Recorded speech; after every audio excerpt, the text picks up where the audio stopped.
Seeing the presence of a quorum, I'm now calling this meeting of the Regional School Committee to order at 6:31 on February 15th. Go around the room and take a quick roll call vote. We'll start with Stephen. Stephen, aye. Margaret. Margaret, present. Sarah Bess. Sarah Bass present. Peter. Peter, present. Jennifer. Jennifer, present. Irv. Irv, present. And Allison. Allison, present. And I, Ben, present. All right. So we're going to start going over the minutes. Did everybody get it over the minutes? Were there any edits any folks had, or let's see.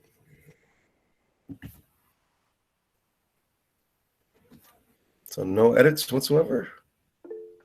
Oh, Allison. I think it might be helpful to separate out in the members present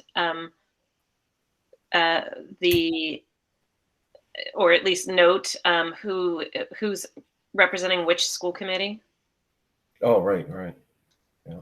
So for each, because some people are only Pelham, or only region. Yeah. Good catch. Sarah Bess, did you still have a? Yeah, I didn't know, maybe I glazed over it. Do those meeting, oh, they are closed. And so on the very, I think it was near the bottom, at the accept gifts in the adjournment for the regional school committee, it says not present at vote. But some of those are because they're not part of the region. So I didn't know if they should be still listed on there, or if because their meeting was ended, it should be. Maylene, go ahead. Yeah, so for that one, it just requires for board docs when I take attendance. If I said someone was there and then I do, if there's motions later on, it requires that they have either not present or like what they voted. I can go back and like actually take it out, but it's just because of the way the board docs are set up. I did have a quick clarifying question though. If there are people there for the Amherst school committee, could I also count them for the regional school committee for that meeting, or no, I should not do that? Allison, go ahead. In the past, we've typically they've just listed sort of after each person's name which committees they're members of. So for example, after my name, it would say in parentheses Amherst, region. Okay. And then for somebody, for Sarah Bess, it would say Pelham, region. Okay, that makes sense. Thank you. All right. I'll also note that tonight we're reviewing this as the regional school committee, and the other school committees will need to review and approve these minutes as well. Their meetings. Yep. So if there's no further changes or corrections, I'll entertain a motion.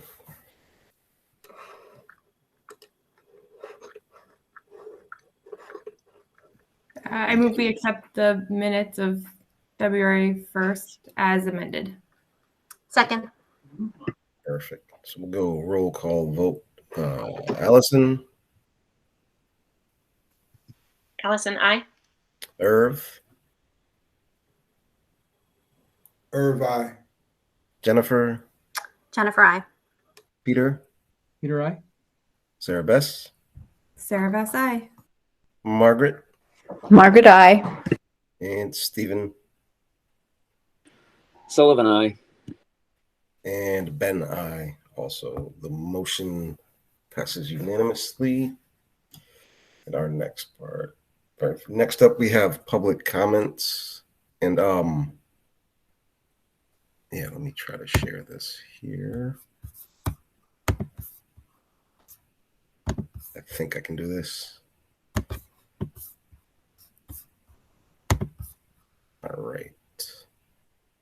I do not have permission. Can fix that, Ben. Give me 1 second. All Let me right. just open it up. Yeah. My apologies. You should be all set now. Thank you. Thank you. All right. A tab.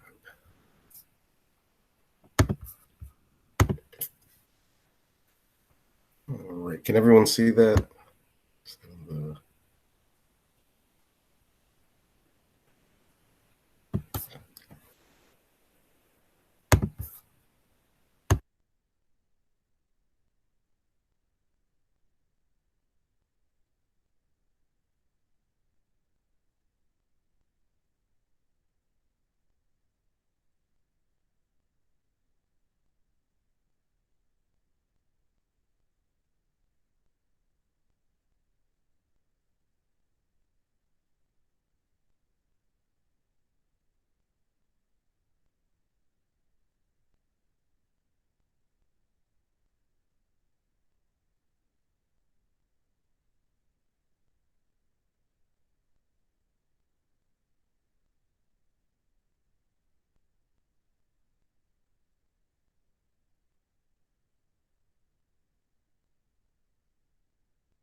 All right. And I don't have any voicemail public comments, but are there any oh, sorry. Go ahead, Allison. We do have one voicemail Perfect. recording that came in on the on my number. So, do you want me to play it? Yes, please.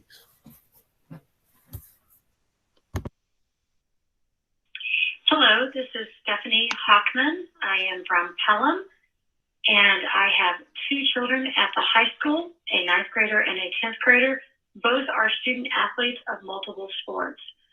I'm calling in today to give my full and eager support for option 3 to reorient the track and field and make it a turf field.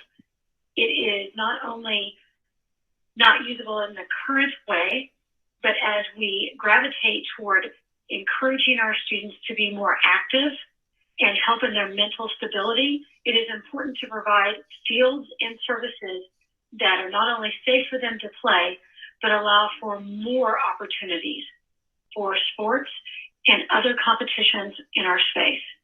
In addition, in looking at other turf fields and facilities that have been recently built in other locations, such as near Williams College, in Northampton, Holyoke, these fields are producing revenue each year that offset most of its costs. I strongly encourage the school board and the town to get behind this and start building tracks and fields that our students can be proud of. Thank you.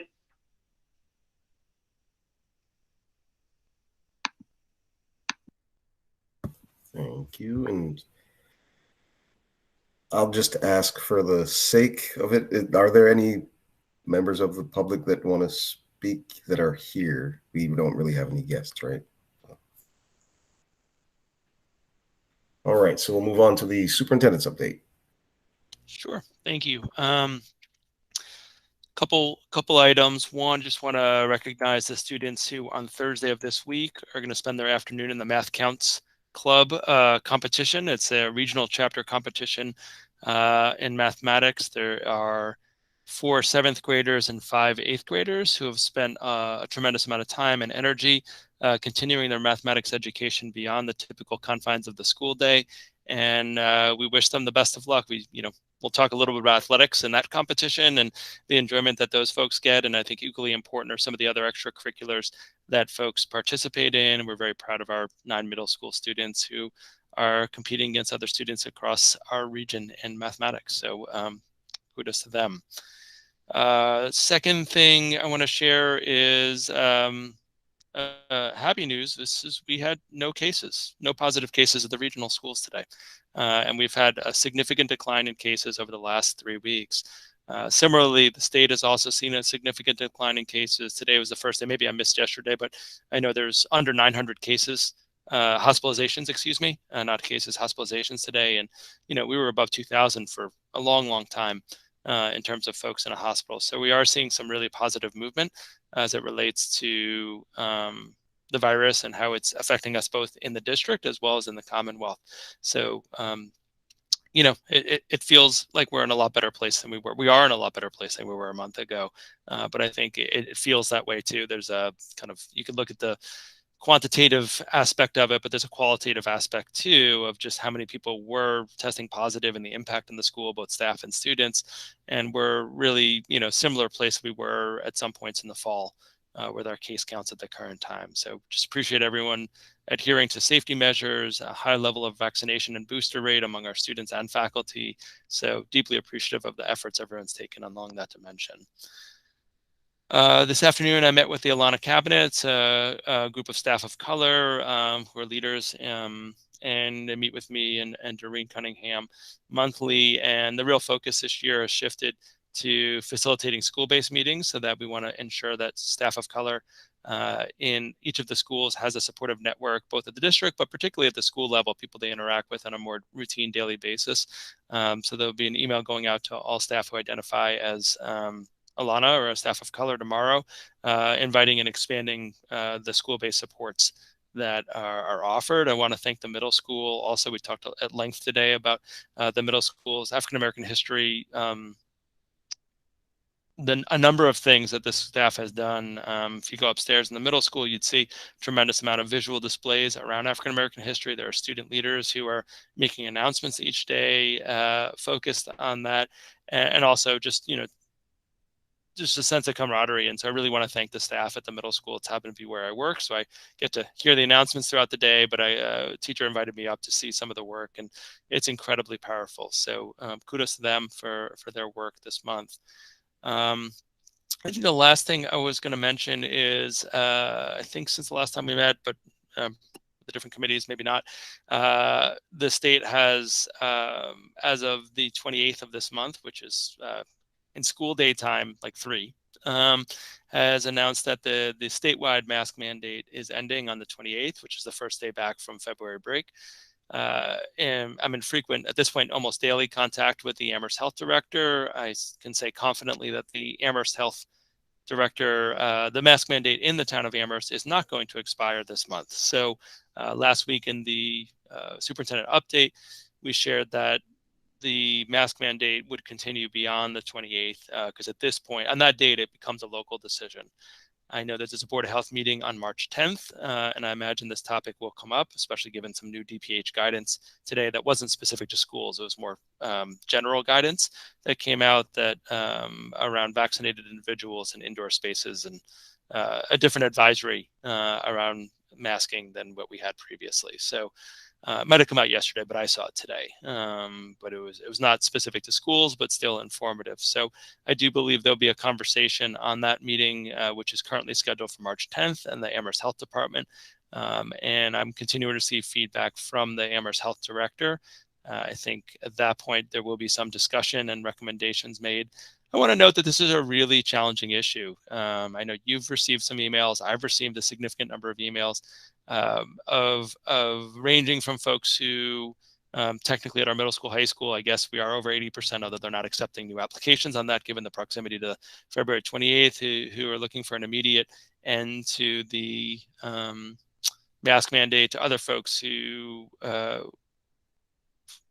not interested in the mask mandate ending anytime this academic year. And then there's a whole bunch of folks in the middle who don't tend to write me, but certainly I speak to on a routine basis. And so all that being said, we do look to the Public Health Department for guidance on that front.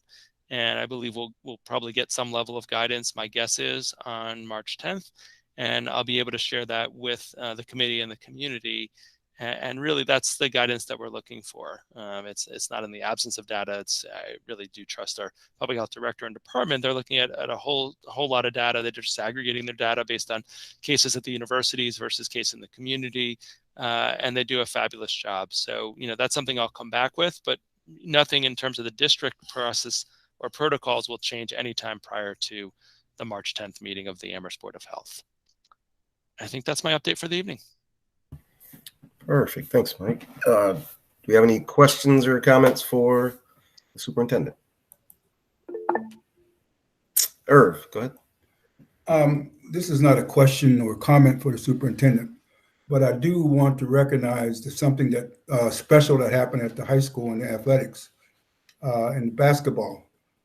Delaney reached her over 1,000 points, and that's something that should be recognized. But it's a phenomenal achievement. Not only that, she's a neighbor. Perfect. All right. Any comments or questions related to the superintendent's update? All right, then I'll move on to mine. I'll be brief. All I have is that I had the honor and privilege of reading a book to a fourth grade class at Pelham Elementary School today. So we read about Jesse Owens and had a lengthy discussion and some great questions about Jesse Owens. So still really jazzed about that. Also, I'd like to remind folks that we have a School Equity Advisory Committee, getting used to saying that, reorganization meeting this Thursday, the 17th at 6:30. It's posted on board docs, so all are welcome to come. And so, are there any school committee announcements and subcommittee updates? Steve, go ahead. Yeah, I just want to give a shout out to the liaisons and paras at the high school.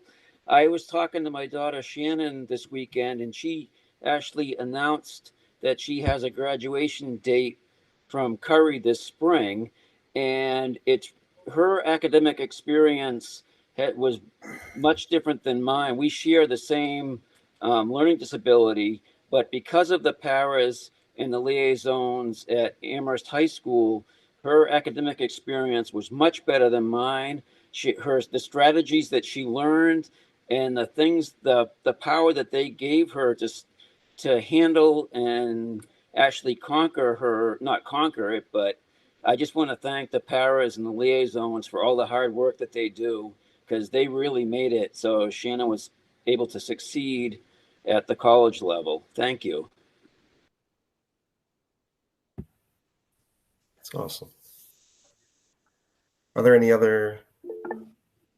Allison, go ahead. Hi, yeah, the negotiations subcommittee has not met. I think our last meeting was a week ago with the APEA, and today we were notified that they've voted not to continue in IBB bargaining, and so we are waiting scheduling of that next date. We do not have a date on the calendar yet for continuing those negotiations. There is a letter posted on the website, on the school committee website in the library section, and then the page for the Amherst Pelham Regional School Committee that sort of describes the background of that process. Thank you. Any other announcements? All right, so we'll move on to the regional high school block schedule update. Mike, did you want to intro that? I did. Talbot, do you want to share your screen, or would you prefer me to share your slides? Whatever's easier for you. It'd probably be easier if you shared. Thanks. All right, I'll pull them up in a second. Let me just do a quick introduction. So this is a rather brief update that Principal Sadiq will offer. Certainly can go into questions. Just to go in the history, we have had an MOA for multiple years. It's gotten evolved as different contracts were settled. That delineates the process at the regional level for the change in any change that would occur in the high school or middle school schedule. That process was not followed last year given the pandemic, and we had a very different adjusted schedule. And for this year, there was agreement to try out a 4x4 block schedule Tal will talk about. And what happened this year is the process was followed in terms of getting feedback from multiple constituents and stakeholders to make a more permanent change in the high school schedule. According to the contract, that language, the principal makes a recommendation to me. I'm highly supportive of Talib and his team's work, and also the outreach work they did. I think it's notable that as Talib will share the data, I've been in this role a while, and I was in a previous role where we were talked a lot about high school schedules, and every time there was a new high school schedule discussed, it'd be a 50-50 vote. Or when there were 3 options, it would be a third, a third, a third. And so I think it was notable that certainly not anywhere near unanimity, and I think I want to be careful about that, but the engagement that occurred showed, more or less a 2-to-1 support for this change. And I think Talib will go through his slides briefly, and I'll ask Talib to also highlight some of the reasons that people were supportive of this change in the schedule. So with that, Talib, it'll take me a second to bring up the slides, but if you want to do more just general introduction, please feel free. All right, good evening, everybody. So I think you did a pretty good job there, Mike, of kind of setting the stage. And as I go through the slides, I'll give a quick explanation about the process we went through and kind of how we arrived at where we're at now. So if you want to go to the next slide, that'd be great. So the process really began in October is when we did the first formal survey. We surveyed adults in the school to find out if they wanted to go back to our 7-drop-1 schedule, which was the schedule we had before the pandemic in March of 2020, or keep a version of a block schedule. And then once we surveyed the adults and got some of the reasons why they answered the way they did, then the next month I met with my admin team. We met with the Student Advisory Council, made up of a group of students at the school. Then we surveyed the seniors as well to get their opinion about a 7-drop-1 or a block schedule. We felt the seniors had the most knowledge because they had the 7-drop-1 when they were in 7th and 9th grade and for the first part of 10th grade. And they also had our remote 3x3+1 schedule, and now this year they've experienced 2 versions of the block schedule. The one we started with that had a 15-minute study period at the end of the day, and our current schedule, which has a 35-minute block at the end of the day. So we thought they had a lot of input, and these next 2 slides show how everybody voted. And as Mike alluded to, it's hard to get consensus on anything. So this is, I think, really good. We had 2/3 of the adults. They considered their own needs and the needs of the students, and they voted in favor of a block schedule. And then the next slide shows how the seniors voted. And again, based on their experiences, we had nearly 2/3 of them vote in favor of the block schedule. And then after after looking at that data, I announced to everybody on December 1st that we were going to go with a version of the block schedule. My plan at that time was to get additional feedback on which version of the block that we were going to go. And then I found out that according to what's written in the MOA, the process was to show a side-by-side comparison of the schedule options and then make a decision by December 1st. And because there's a lot that goes on with building a new schedule, and we build it on student request. So the schedule, how many sections of each class changes from year to year, and all the feedback and schedule choices from all the students in the high school and the rising 9th graders. And it's a lengthy process. So I went back and then did send out another survey that had the side-by-side comparison, got additional feedback, which was similar to the feedback I'd collected earlier. Not as many people offered feedback this time. And then I announced to everybody in an emergency early February, actually, I think it was late January faculty meeting, that we were going to go with the version of the block that we currently have now. So, and it is a 40-minute block of time at the end of the day, not 35 minutes, like I said earlier. So for a lot of reasons, this was the schedule we adopted for this year, less cohort changes. We also realized that it's a lot to try to ask students to juggle 7 classes. The same with teachers trying to teach 7 different classes, to teach 5 different classes throughout the year. because according to their contract, they teach the 5 out of 7. Now they teach, the full-time teachers teach 3 out of 4 blocks. There are other schools in the area like Northampton and a few others that use a block schedule. Obviously the class periods are longer. It gives teachers more time to dive a little deeper into the material. There are some drawbacks. It's not an ideal situation for everybody. There are some, it does offer more elective options.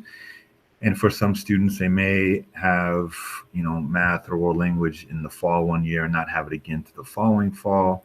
We are trying to offer some acceleration with some of the math classes and a continuation with some of the world language classes. So there will be some options for students to say take Algebra 1 in the fall and take geometry in the spring, or Spanish 1 in the fall and Spanish 2 in the spring. It won't be across the board, but we're going to work hard to provide that opportunity for as many students as possible. In the 40-minute block at the end of the day, again, this goes in hand with our time flip with the elementary schools.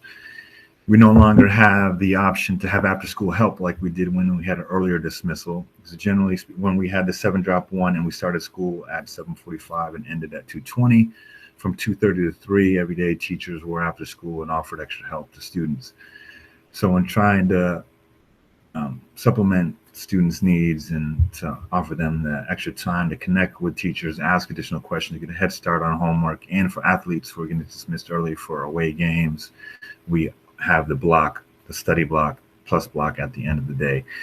And this is what the rotation, we plan on having this rotation in the fall. Right now, the way the blocks will rotate is on Monday, everyone goes back to their A period teacher, Tuesday B period, C period is advisory currently, Thursday is C period, and Friday is D period.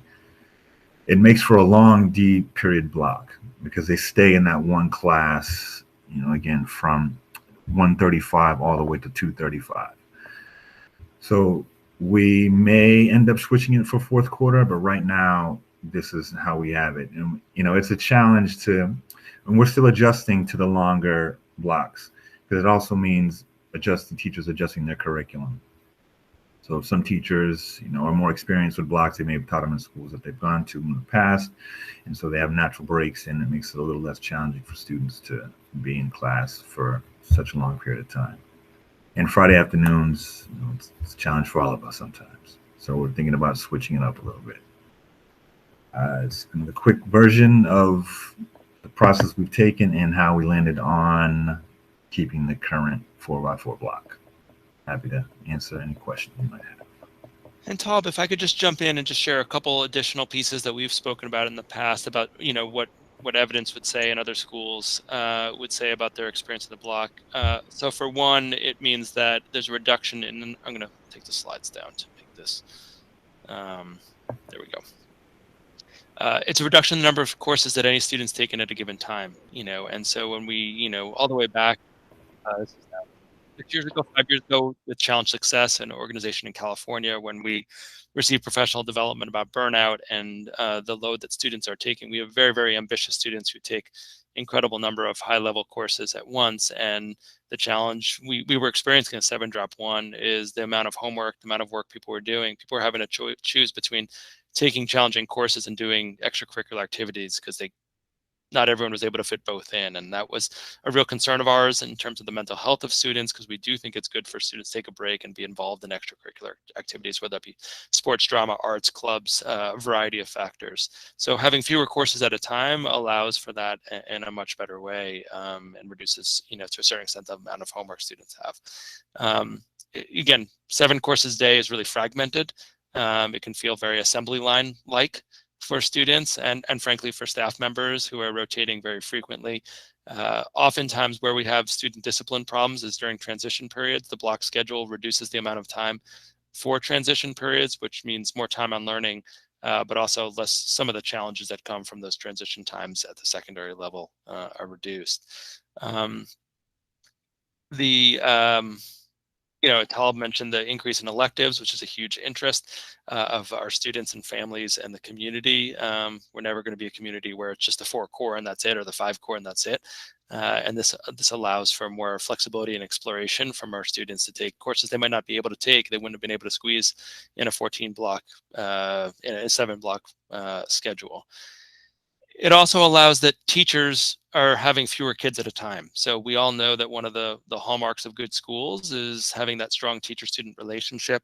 And our teachers are teaching significantly fewer students at any given time in the block schedule. And that allows those relationships to blossom.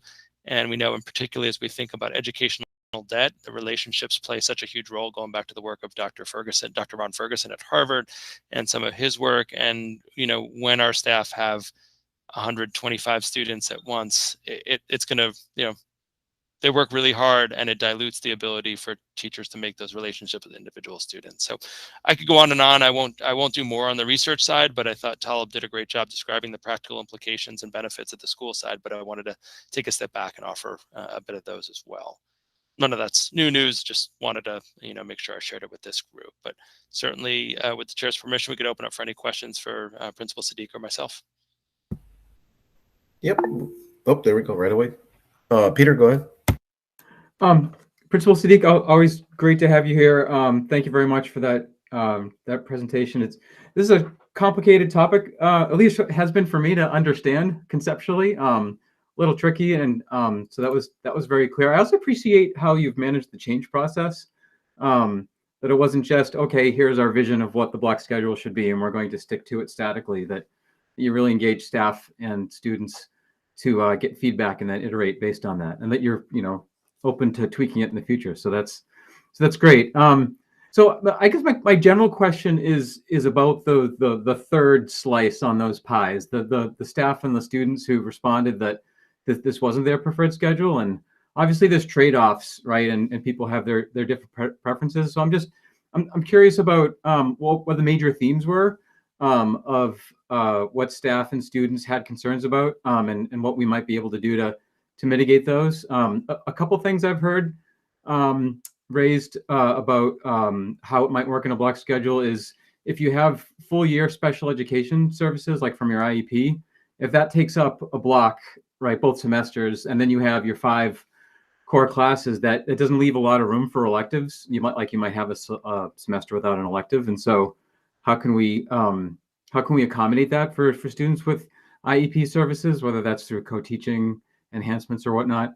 And then the other thing is an issue you already touched on, which is that gap potentially in the core classes in time, depending on when you take them. So like if you took a core class in the fall semester of one year, and then you didn't take it until the spring semester of the following year, you could be going a calendar year, if I understand it correctly. And so that's a pretty large calendar gap that kids might not be used to for things like math and language that are very built on kind of topics. So those are just a couple of examples that I've heard raised, but I don't know what sort of major themes you've heard about things we might want to look at.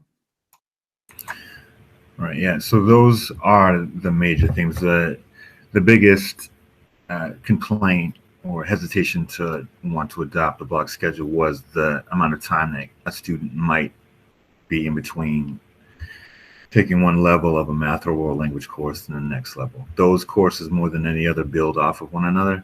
So teachers are adjusting, and the first few weeks of those classes a lot of it is spent on review. So with the additional time they have in class, a lot of review can get done. Again, it does create certain challenges in trying to get through the whole curriculum. And unfortunately, I wish there was like a perfect schedule that I think would balance. I think Mike raised a lot of the points that people emphasized and reflected on when they decided to vote for the block schedule. And again, the major themes were the gap in time, and then not having to be able to have the students all year long for some of the classes.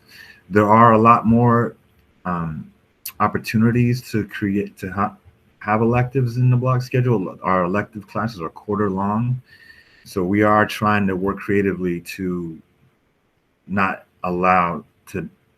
limit the number of electives students have. So some of the classes may end up dovetailing. That means they may, what were previously quarter-long electives may end up meeting for a semester, but every other day paired with another class, a semester-long class that meets every other day to open up a little more space in their schedule.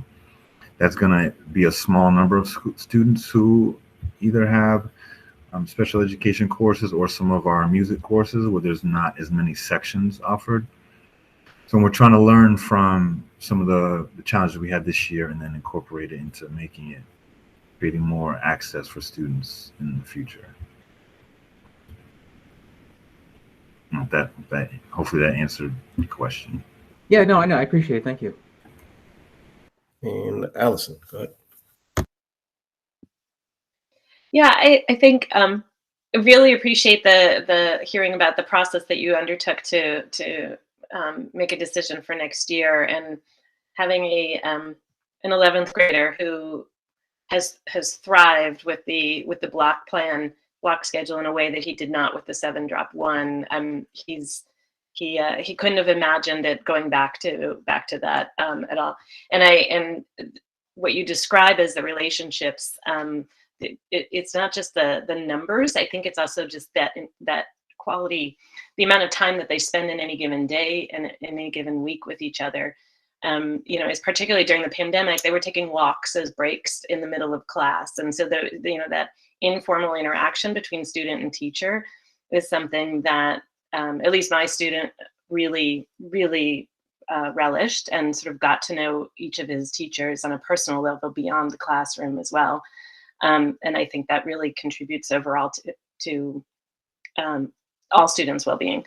My question is similar to Peter's about that gap. And you mentioned having some math classes be, so some students might be able to accelerate and have math twice during, take Algebra 1 and then geometry in one given year.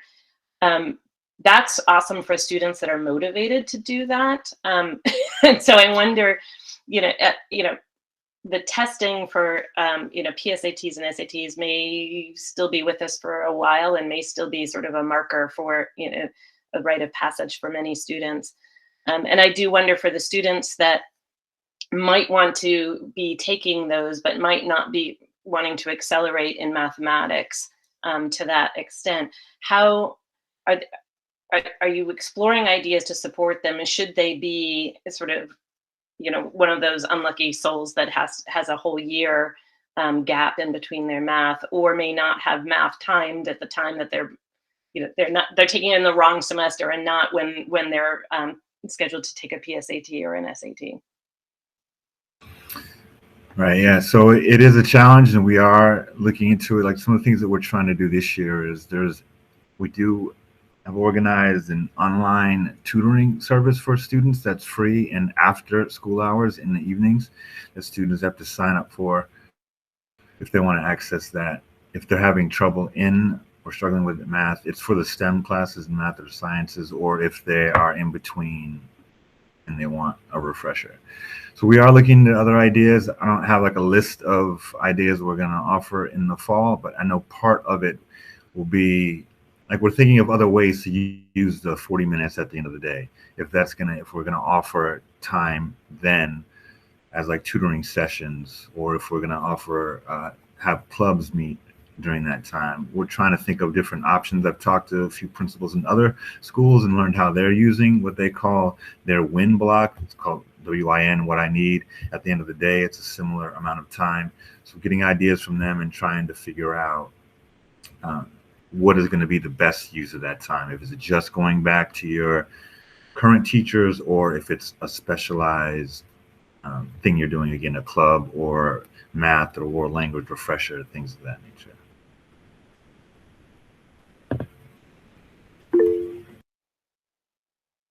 Jennifer. So I just have a few clarifying questions on how the block schedule works. So is the A block 5 minutes longer just because it's the first period of the day? Yeah, generally we used to, the way we had it, the first 5 minutes were timed for to read morning announcements. We've actually shifted that now. Announcements happen in the evening, but with the flipping of the the start times of the elementary and the middle school, and I mean the elementary and the secondary schools. Working at the bus routes and getting students there on time has been a bit of a challenge. So the first 5 minutes is more of a warm-up time instead of just jumping right into instruction, because we still have the buses are getting there much earlier, and there's been a lot of improvement. But you know, there are some days when the weather is not great, or when there's a lot of traffic, or what have you, and so some of the buses still get there right around 9 o'clock. Okay, thank you. Can I keep going, because I have a few other just clarifying questions. What happens during C block? It's like cut up into 4 different. So is that when electives take place, or I'm not clear on what happens during C block? So C block, that's our lunch block. So we have each lunch, we have 3 lunch periods. So it's divided up by departments. So we rotate them every quarter. So to try to make it as even as possible. Each lunch block is a half an hour long, but the classes are 75 minutes long. So there's a 15-minute time in between second and third lunch that all students are back in their C period class. So there's some students that go right to lunch from B period, and then they go to C period, and they're in the C period for the rest of the time. There's some students that go to C period for half an hour, then they go to lunch for half an hour, then they're back in C period for 45 minutes. And then there's some students who are in C period for 75 minutes, and then they spend the last half hour of it in lunch, and then they go off to D period. Great, thank you. That helps a lot. And then my next question is maybe more for Mike. Am I right that the middle school currently does 7 drop 1, and are we considering changing the middle school to the block schedule? So that's correct. It has a different schedule, and we talked about that a little bit last year. The examples of middle schools and block schedules are few and far between because of the nature of electives become more readily available at the high school level, and just developmentally where middle school kids are being in class for 75, 80 minutes perhaps poses a little more of a developmental challenge than it does at the high school level. So it is something that, you know, Talib would be happy if we lined them up, because it makes the shared staff a whole lot easier. But at the end of the day, the middle school, like most middle schools, came up with the feeling that developmentally they weren't quite ready to put students in that setting. So I mean, it's a conversation that comes up every now and then, but we did a little previewing and surveying after last year, because we did have an adjusted schedule. But there's not many examples of middle schools and block schedules. Like the districts Talib mentioned, their middle schools are in more traditional schedules. Thank you. All right, any more questions on this topic? All right then, so thank you for coming out, Principal Sadiq, we'll call you. But and thank you for everything that you do on a day-to-day basis, not just coming out here today. Thank you. I appreciate it. Appreciate all the support. Take care. Enjoy the rest of your night.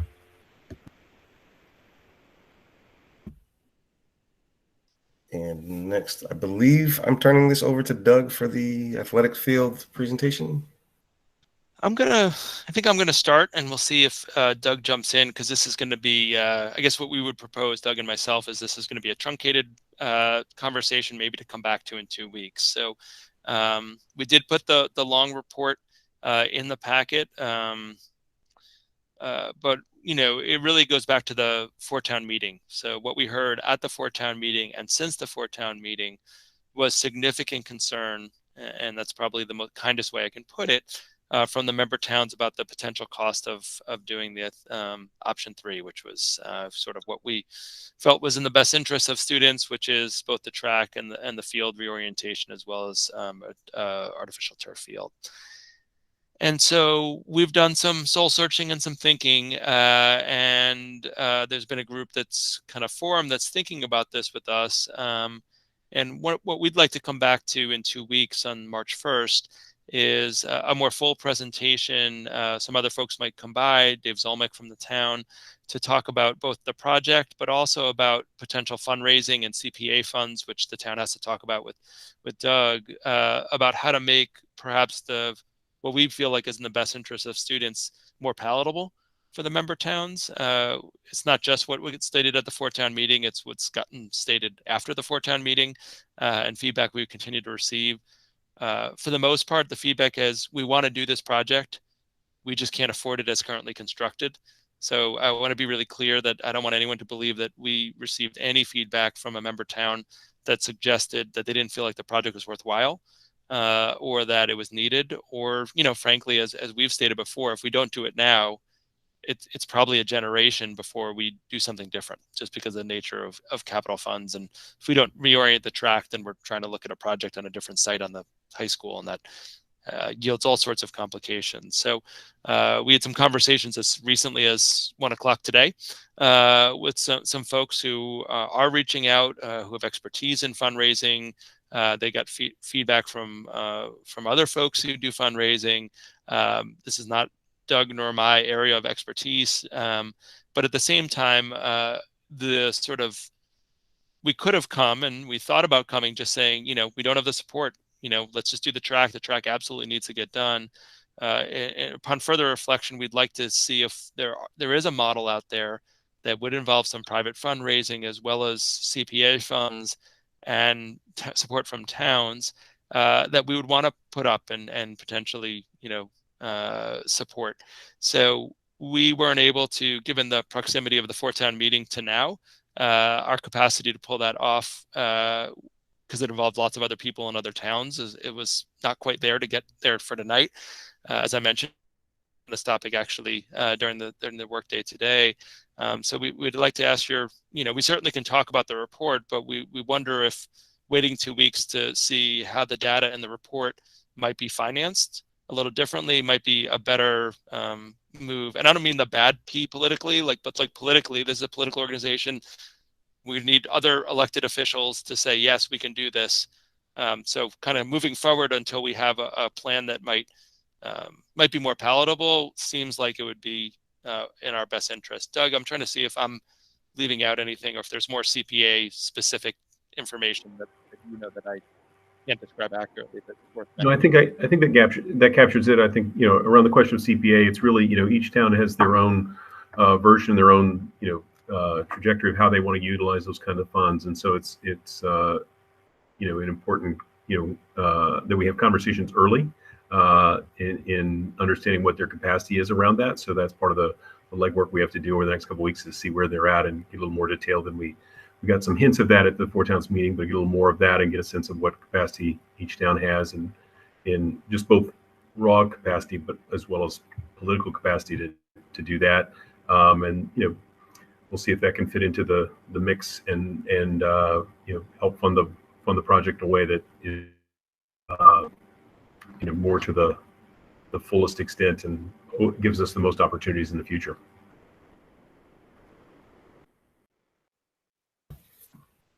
Peter, go ahead.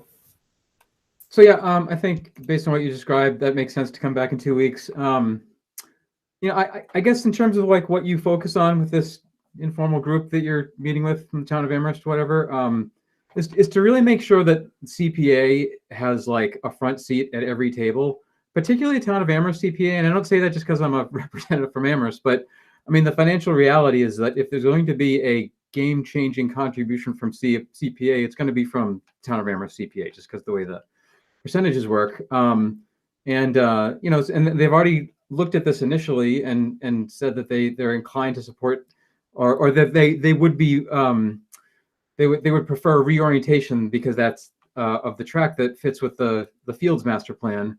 And of course, that reorientation is one of the more expensive options. And so I agree with you, Dr. Morris, that this is not one of those times to say, well, let's just cut bait and do the cheapest possible thing we can get away with. Because another one of the pieces of feedback we heard from 4 towns from the town of Amherst is to really consider the long-term operational cost, not to be penny wise, pound foolish, because obviously we want to be concerned with the FY23 capital burden on our member towns, but we also want to be concerned with the FY23 through 33 operational budgets and beyond. And so what addresses that? The other bit in this report that really I think underscores the urgency to look at this is that 4 to 6% inflation increase of construction costs. And it's, there's a significant financial cost, not just from not being able to basically service our students and with what they need, but there's a significant capital financial cost from kicking the can down the road.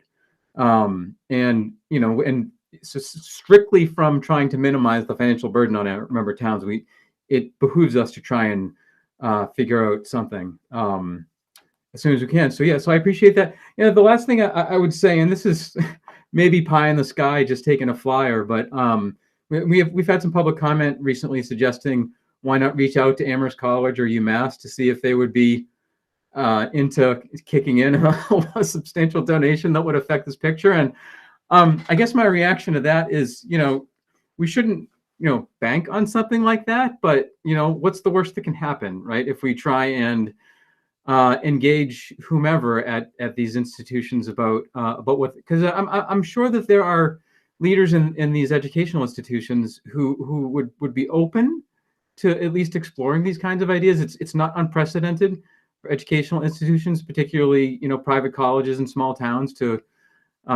substantially contribute to these kinds of projects. So there may be something there. I may be speaking out of a complete, political ignorance of how leaders talk to leaders and how these things get going. But this would be the time, right? This would be the time to try and pursue those kinds of things. And you never know what people might be open to. So I just didn't want to leave that point unsaid. Allison, and then I support that idea of waiting until you have more information, because I was coming prepared tonight to talk about what about private funds, what about private fundraising. We really need to pull that in. So I'm really happy to hear that those conversations are happening. This project, I totally agree with this is not the project to sort of go the cheap route, because it's not only sort of not supporting our students and our student athletes and our community, but also is super short-sighted and we'll be paying for that in years to come. And the other thing that I think when we bring this back in 2 weeks, that I'd love to see incorporated into that sort of financial analysis of this and what our options are, in addition to sort of fundraising, which I hope would be including sort of private corporate grants too, not just from sort of families or other local options, but youth sports is an area and recreation is an area that there's opportunity to be had and our project is large by our scale, but not by sort of national scale. But in that original report, not in the one that was attached to tonight's agenda, but the one that's the original sort of strategic plan, on page 54, there's a page that talks about the revenue generating potential, which I know that one of the public commenters talked about that. And I think that's important to include in there, when not just looking at the maintenance costs on an annual basis, but also actually factoring in potential dollar amounts for revenue. This is a few years old now, but just from the track and field facility, and again, I'm looking at page 54, it says that there is a potential revenue from $295,000 to $748,000 annually.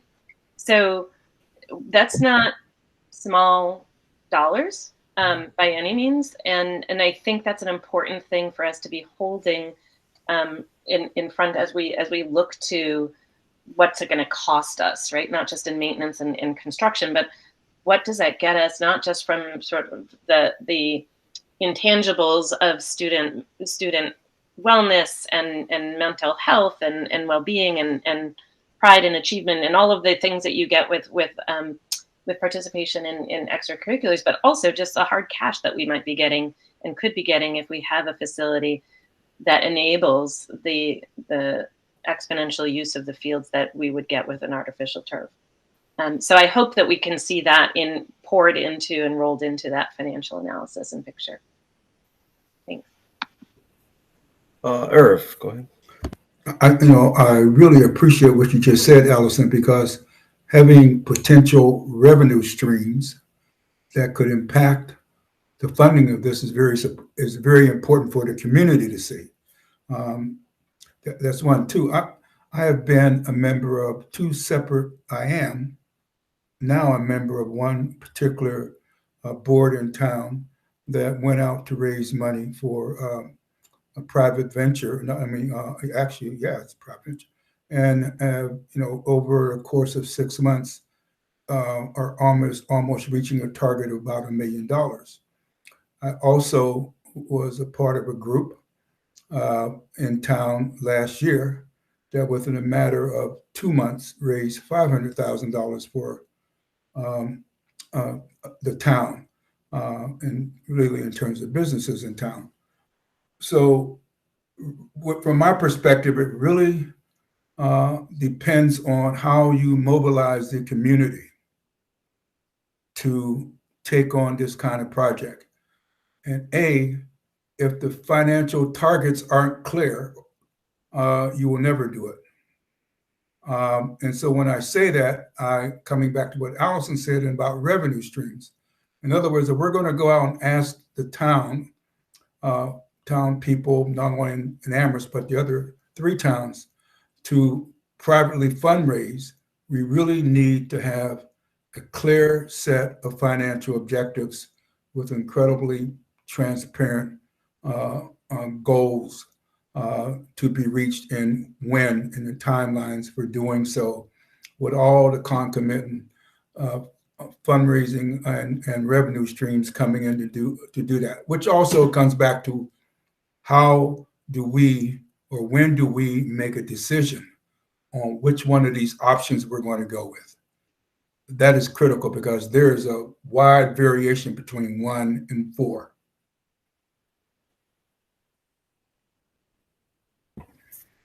All right. Margaret, sorry. Thank you. So one thing I wanted to mention is I think also in the previous report that was done on the study, there was information about the number of students who participated. When I read this and I say it says you can get 600 hours of playing time off the field versus other amounts of time, I think it would be meaningful to people to understand what that means. How many teams play on that field? How many could play on that field if you had more hours than less? How many students are involved in those sports? I think just saying 600 hours to a lot of people really doesn't mean anything. So I would like to see some of that information added back in also when we come back to this, if that can be done. Perfect.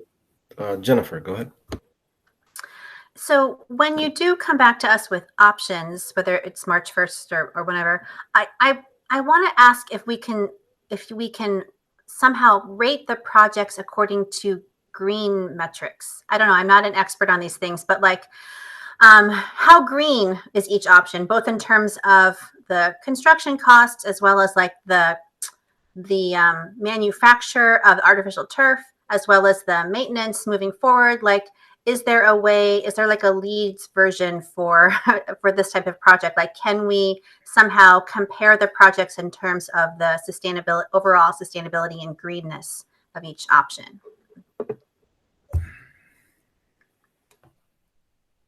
I think that's something we can bring to Wesson and Sampson and ask them to who wrote the report and weigh in on. It's not something I think we have local expertise on, but it's something that Doug, who's our primary contact for them, can bring up with them. Thank you for that. All right. Are there any other questions for Doug on this? All right. So we'll move on to the budget hearing. And Mike, you're going to intro that too? Yeah, I'll intro that. There's not a lot of new content for those of you who follow us closely. We had a budget meeting a couple weeks ago where we presented initial budget estimates and the line-by-line budget item or detail. We had a 4-town meeting, and that slide deck is included. And I think it's fair to say that speaking of options, option 2 on that slide deck, which we can bring up certainly, but received support from all 4 member communities. With the use of ESSER funds, that option does not involve additions or reductions to the operating budget moving into next year. We haven't had a year like this, a little hollow, right? I mean, I prefer the lack of drama, but in terms of what we're planning and what we're thinking, it's really pushing forward with the staffing models that we have for this year. There may be efficiencies we can realize as students register for classes, similar to what Principal Sadiq was talking about earlier. Until students register for classes, a little hard to know exactly which sections we need and how many, but we're working on that, and the high school is doing a great job with that now that the schedule decision has been made. So the way budget hearings typically work is that any members of the public are able to weigh in with any thoughts or opinions on things, and then the committee can take up more dialogue and discussion about the budget. We'd be looking for a budget vote either March 1st or March 15th. Either of those would be certainly good. I know March 1st has the slight advantage of giving some of the towns a little more lead time to get their warrants ready for those of the towns that have town meeting. However, in the past, they flexed with us when we needed to get into mid-March to pass our budgets. So, Doug, am I missing anything of intro that if someone from the public wanted to weigh in that should be mentioning? No, I think that captures it. I think the only thing I would add is that I was pleased at the positive response at the Four Towns meeting relative to the proposal that the superintendent put forward, and the idea of the guardrails, which is an idea that's been around a while. And I think that, while obviously for future years we'll have to do a little more work on that, and some people can see the need to review that and go a little deeper.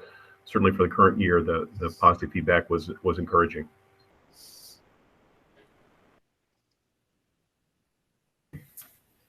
Do we have any questions from the committee? Margaret, go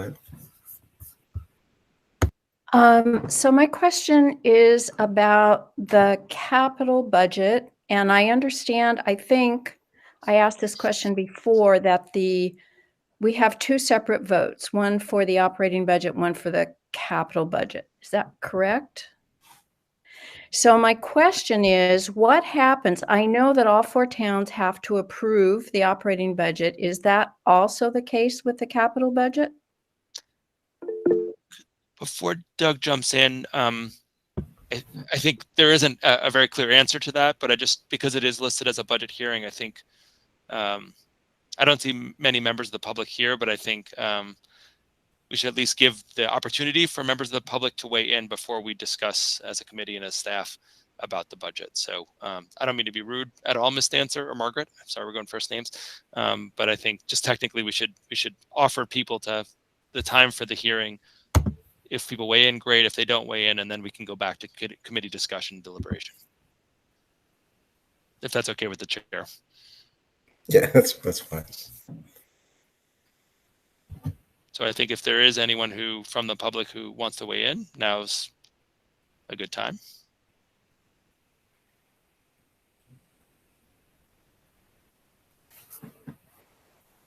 It's always awkward when you're not sure, but other people do. Yeah, I think that's fine. I don't mean, again, I didn't mean to be rude, Ms. Dancer. I just wanted to follow the protocol. So I think if it's okay with the chair, then I'll have Dr. Slaughter or Doug respond to Margaret's question. Yep, fair. The short answer on the capital is it's similar to the other budget. It does need approval for all four towns.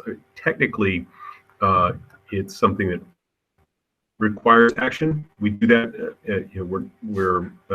We have traditionally voted the capital plan. It goes to the select boards. They can then take action, or if they do nothing, it's sort of like the reverse of a pocket veto. But typically, just out of courtesy for their budgeting, and they have the option to put it on the warrants and take action on it. And so it does require all of them to agree to it at that point. So it has the same sort of boundaries that the operating budget has as well. And so we'll need to have, in order to meet warrants, we'll need to make a decision on the capital plan, the 1st or the 15th of March. Yeah, and I think just adding to what Doug said, I think it is a quirk that if the towns take no action, then it passes. And we have instances where for the towns with town meetings, it all gets looped into a larger capital plan, and there's a vote on the larger capital plan, not a vote on the region specific. I can think of one instance where because town meeting was delayed for a certain reason, there was a time period that ran out. The town knew that and was comfortable with the capital plan, and so it passed. So there are these quirks of where if there's no action, it's affirmative that it passes. But in general, we prefer each town to be able to consider that at the town meeting. And that's why we try to pass it in a timely manner so that each town can do it. And that's why we present it at 4 town meetings. But it is, I think one of the things you're noting is it's very quirky that we don't have anything else that I can think of where no action means it passes and it's a financial commitment. I mean, it's very, very hard. So I have a follow-up. What if a town votes not no on the capital budget?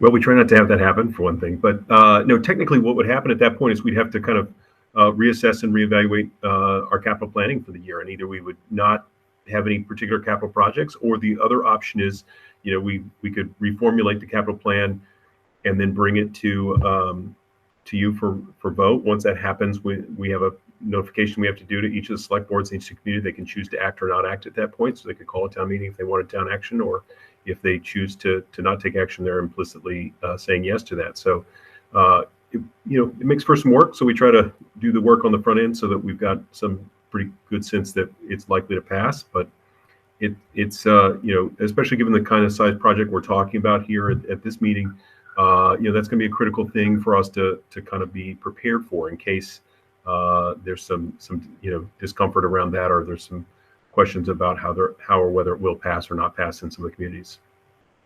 Thank you. I appreciate the feedback. Peter, go ahead. Yeah, I'm just to follow up on Margaret's point. I think what would happen is that it would come back to us for an opportunity to re-vote a new capital plan and then send it back out.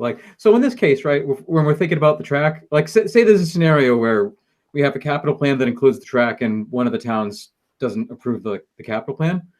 If we don't propose something else, then all of the capital gets rejected, which, put the track aside, that would be very, very difficult, given the needs and the rest of the capital budget. So we would probably meet, I'm guessing. And then we would discuss, okay, what do we want to include in this round of the capital proposal, and try and get that done before the end of the fiscal year. Right, because which would be a challenge logistically with the scheduling of town meetings and whatnot. But it's not exactly the same, but it would be similar in terms of like what happens if the operational budget is rejected. Right, it comes back to us. We get an opportunity to represent it.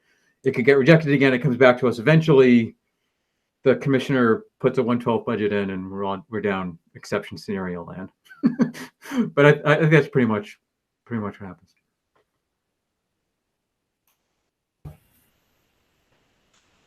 Any other questions?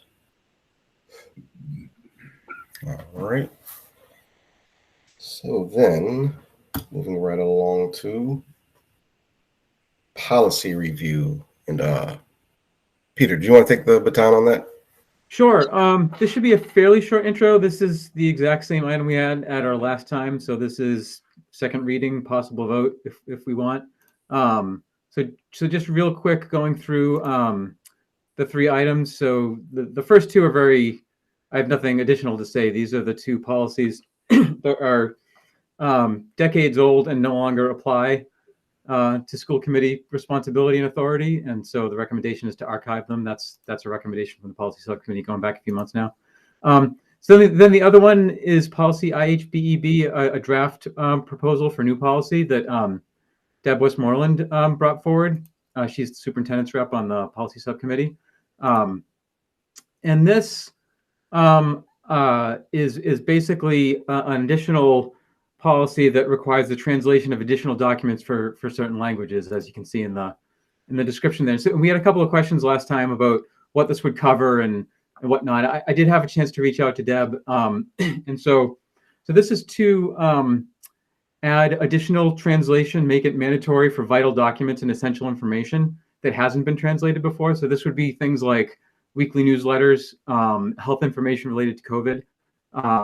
Previously, that had only been translated into Spanish, and so this would be Spanish, Portuguese, because Spanish and Portuguese are currently the other languages, or the languages that are at least 5% of our ELL population. I did ask her if there are other languages. She said, as of now, those are the only two that meet the 5% threshold, but there's some others like Korean and Chinese that are close.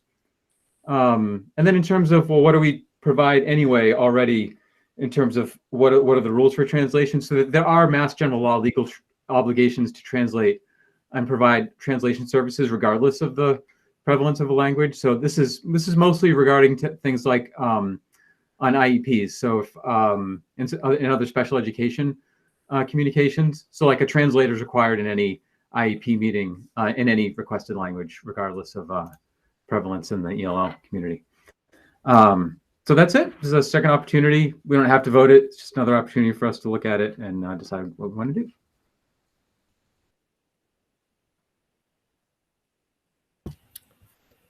So is voting on it an option, though? So I did look at the agenda, and the agenda doesn't say explicitly discussion and possible vote. So if we wanted, out of an abundance of caution, just for public communication and transparency, even if we felt comfortable voting, I suppose we could just wait until the next meeting to do so. There's nothing legally that prevents us from voting it. It's just, and this is our second reading, so we're in a compliance with the policy. It's just more. I think a few years ago we started explicitly identifying agenda items with the phrase "possible vote" if there was going to be a possible vote on something. So, it doesn't. So this agenda item is aligned with that convention. Even if we were comfortable with it. Yeah, I'm comfortable pushing the vote off a bit. And, was there any discussion around it? Did anybody have any questions, comments? This is the second time we saw this. All right. Bam, Jennifer, got me. Sorry, I just wanted to say I realize that all the questions I have about it are more about the implementation than the policy itself. So, which is not like our purview. So I'm comfortable with it at the way it's written. Thank you. And Mike, go ahead. Thank you. Yeah, so I appreciate that, but I also think it's totally fair when considering a policy to consider how it might be implemented and the impact. So I don't want. I mean, you don't have to. I'm not trying to make you do anything you don't want to do, Jennifer. But I also don't want you to feel like you couldn't ask about, how could this be implemented? What are the implications? Because if you're passing a policy, then certainly it's mine and the staff's obligation to implement it. If you have thoughts on that or questions, I don't want you to. And we could do it offline. It doesn't have to be at this meeting. But I don't want you to feel like that's not something the school committee can ask about or offer feedback on. At least that's from my perspective. I don't view it that way. Go ahead, Jennifer. Yep. Sure. Well, thank you, Mike. I appreciate that. I guess my one question about it is the policy mentions provide a written translation of vital documents as defined in district guidelines. And what does that mean? What are the district guidelines that indicate what vital documents are?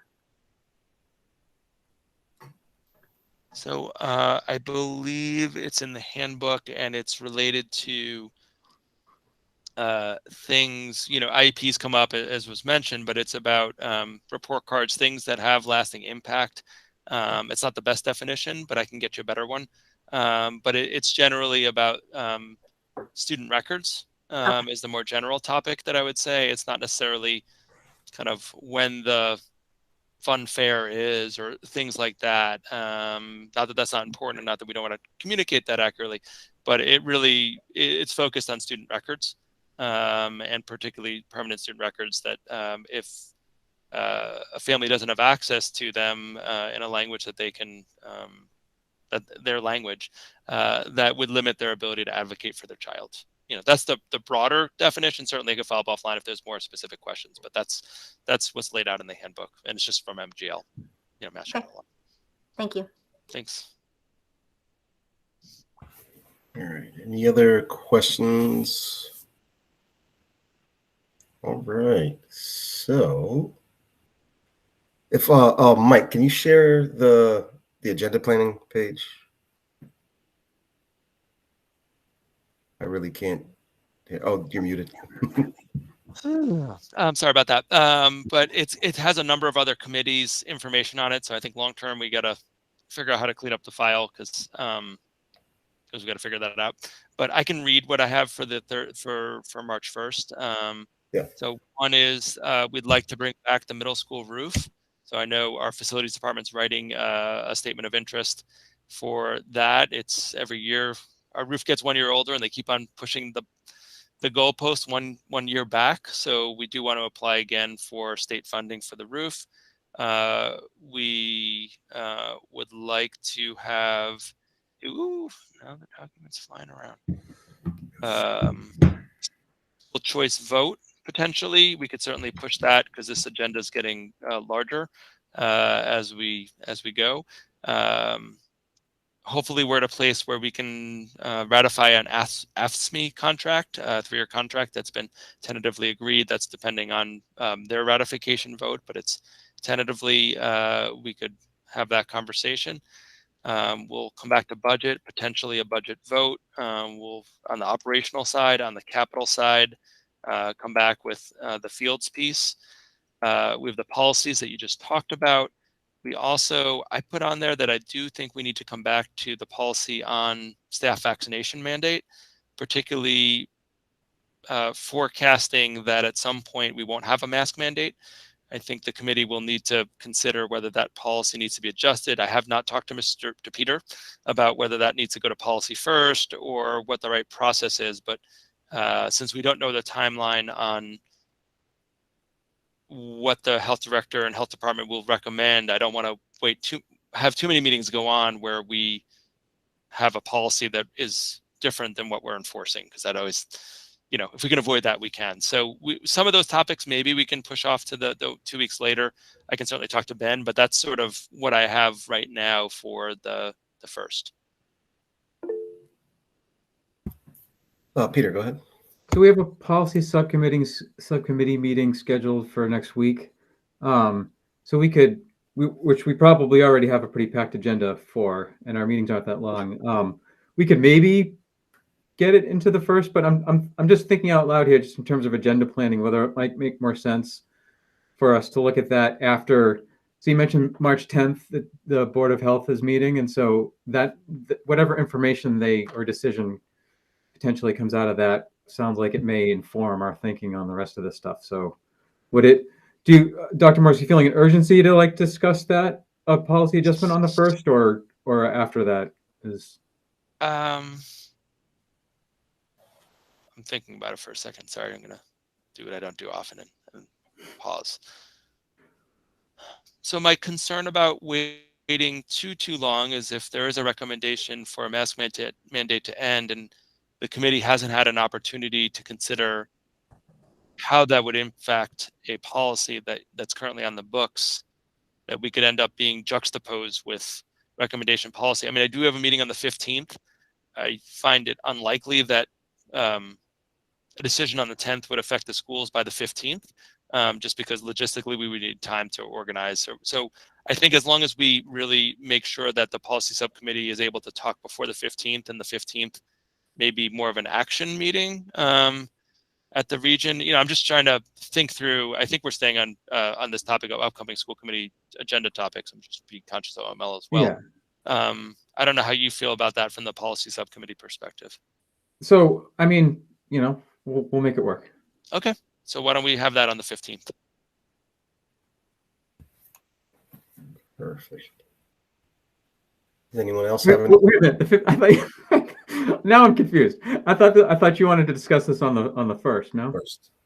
I think as long as the policy subcommittee can discuss it and come to the 15th with thoughts, I think that's fine. Okay. Now I get you. Okay. Sorry. I didn't say that clearly. I wouldn't want the 15th to be the first, like, oh, we And haven't only thought need- about this. What are we thinking? You know, as long as the policy can meet before the 15th and come with some information or thoughts, I think that's fine. Gotcha. No, my confusion, I didn't have the excuse that it's late to say why I was confused. So. Fair. All right. Anybody else have anything to add to the future agenda planning? We will move on to warrant reports, which I don't believe we have any this week, or believe we do not. All right.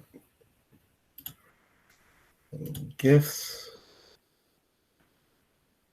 Was there anyone willing to? Oh, go ahead. I Dr. believe Moore? there was one warrant. Oh. I'm sorry to interrupt. I No didn't see problem. it. I think it was signed by Irv. Irv, you want to read the warrant? I do not have that availability. Oh. It's posted on the board docs, or are you able to access it? If I try to access board docs, given my limited digital availability, I will lose everything in terms of, in other words, I don't know how to do that, to go from this screen to the email screen of the ARPS. Irv, if I project it, I display it for you to read on the screen. I think it'll be large enough. Is that okay if I share my screen? Good enough. That's good enough. And I wasn't aware that that was even going to be something that I'd have to do. If I were aware of that, I would have made arrangements.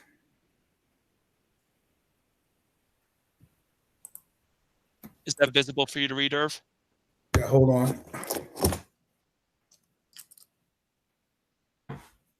All right. I, Irv Rhodes, authorized by my signature to payables in the amount of $263,352.98 for the warrant dated 01/28/2022. General fund expenses of $184,085.90. Revolving fund expenses of $23,677.31. Grant fund expenses of $55,589.77. Thank you. I schedule. Perfect. Thank you. And would anyone like to read the gifts? Anyone? Oh, yep, Sarah Beth, go ahead. Sure, I haven't pulled up. All right, so I just make the motion. I move that we accept, or read them all first. All right. I move that we accept gifts from Zetra Beta Tau fraternity from UMass fundraiser proceeds to support athletics and performing arts departments in the amount of $674.26. And then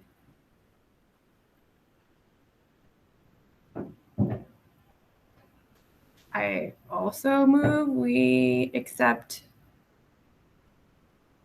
a donation from the Amherst College number 510732 for the Family Center Outreach Community and After School Programs in the amount of $65,000. Second. Seconded by Margaret. Oh, go ahead, Mike. Just a bit of context on both of those. On the first one, I really want to thank the fraternity group. They reached out of the blue. We don't have any connection, but they wanted to run a fundraiser. They really believe in public schools. They asked us about some areas like athletics and performing arts, because they know that those are two areas that sometimes could get a boost from funding, and they ran a fundraiser on a very, very cold day outside the campus center at UMass, and it's just great to have our university partners think of that idea, put it together. They were in touch with us, with Doug about the logistics and where checks can go, but it was just one of these neat things where really started with what felt like a random email, and they put together a really nice fundraiser. So we're deeply appreciative, and those certainly are programs that can benefit from funds. Amherst College, this is historically for many years. They have granted us $65,000, and we've redirected that to programs in our operations that work for historically underserved populations. So we're deeply appreciative to the college students who put on that fundraiser, as well as Amherst College for their continued support of our district. Thank you. Go ahead, Peter. Yeah, so absolutely, that's very generous of Amherst College, and we're very appreciative of that. the Zeta Beta Tau contribution that's such a great story. And this might sound corny, but I don't know if it's possible or our practice, Dr. Morris, if we could just like write a thank you letter to them, like maybe signed by the chair and the superintendent for their given it was like they reached out to us. And it might just kind of encourage that future practice if that becomes like a tradition in their fraternity. But it's great to highlight these moments, particularly when sometimes students in our community can be issues of various natures. So have something very positive like this is something to celebrate. Yep, Mike. Go ahead. So we always send, for anyone who gives a gift, we do send a note from the business office of thanks, but I think something more specific, given the kind of genesis of this one, we can work on. And but it was a neat story, as you note, and unexpected, and a nice boost for two programs that will make good use of it. So thank you for that. Super awesome. It's about that time that I would entertain a motion, perhaps. Vote on accepting the gifts. Oh, there you go. We already had that motion and that discussion. So we'll go around the room and do a roll call vote. So Sarah Bess. Sarah Bess, aye. Margaret. Margaret, aye. Peter. Peter, aye. Jennifer. Jennifer, aye. Stephen.